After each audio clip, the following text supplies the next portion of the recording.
Let's go to the trending news कि आज कौन कौन सी हमारे पास इन दिनों कौन कौन सी ट्रेंडिंग में है न्यूज़। उसके बाद मैं आप लोगों से सबसे पहले है फिरोज़ खान की दूसरी शादी। I mean it's a good thing, it's not a bad thing. तो इस पे भी लोग कमेंट्स करते हैं और उनकी वजह क्या होती है? आई थिंक लोगों की अपने मतलब if anything they should greet him ना, दे शुड से कि जी कांग्रेचुलेशंस। बहुत लोगों ने आई थिंक कमेंट्स किए हैं, but I think it's his personal life और वो ज़्यादा भीतर जानता है कि उनको क्या करना है क्या नहीं। I think it's also please continue.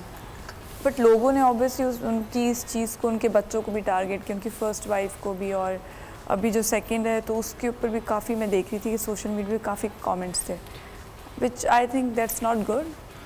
क्योंकि मुझे लगता है लोगों को इसमें सबसे ज़्यादा ट्रेंडिंग है ना, वो ये है जो ब्राइड है उनका ड्रेस कोट हो रहा है, it's for 18,000 which is taken very positively by all the people who have been commenting that you know ये भी एक ट्रेंड है that you don't really need to spend so much on a wedding, you can just have a simple wedding and you are good to गो.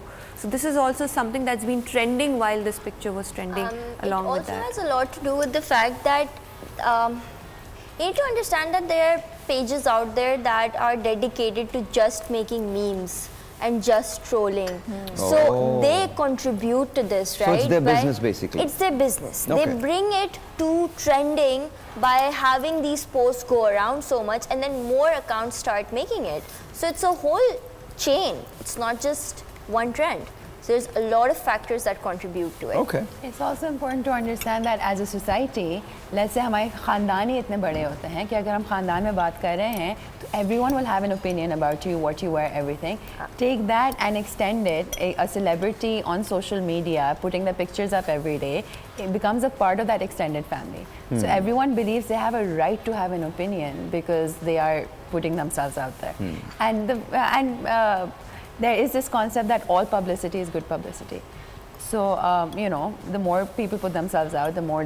अच्छा, थोड़ा हम उर्दू में concentrate करते हैं because you know the wider audience के लिए ना, तो बिल्कुल सही कह रही। ये जो सोशल मीडिया है ना, ये एक ब्रॉडर खानदान बन गया, हम सब उस खानदान का हिस्सा बन गए हैं। सर ये खानदान बन गया है, मतलब हमने तस्वीर मैं खानदान का हिस्सा नहीं हूँ, बिल्कुल भी हिस्सा नहीं। हमने ये तस्वीर खानदान कभी कभी मेरे पीछे पड़ जाता है, बट मैं इसका हिस्सा बिल्कुल भी नहीं हूँ। हमने ये तस्वीर कर लिया है और उस तस्वीर में हमने अपना ये हक बना लिया है कि किसी की पर्सनल चीज़ भी अगर उसने शेयर की है तो उस पर जो मर्जी कमेंट कर दें और जिस तरह का मर्जी कमेंट कर दें।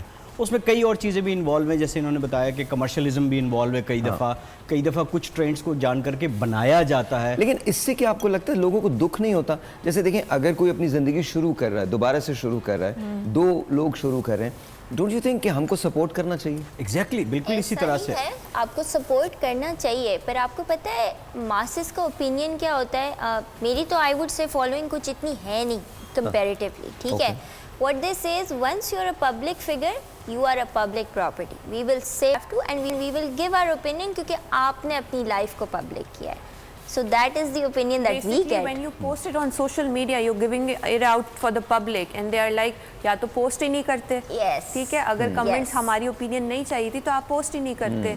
अगर आपने पोस्ट कर दी, आपने पब्लिक कर दी, तो अब आप ओपिनियंस, क्रिटिसिज्म भी सही साथ में। I think कि हम वापस ला सकते हैं हमारे। नहीं, वो तो आई अंडरस्टैंड, वो तो it's a parts and parcel ना, वो तो होता ही है। वो तो अगर आप पब्लिक प्रॉपर्टी हैं तो there are so many things जो मेरे खिलाफ हुई, मुझे पता ही नहीं चला था मैंने ये कब किया, मुझे तो ये भी नहीं पता चला, मतलब जेन्युइनली मैं अचानक एक दिन सो के उठा, मुझे पता अच्छा ये हो गया, मैंने कर दिया, कब किया।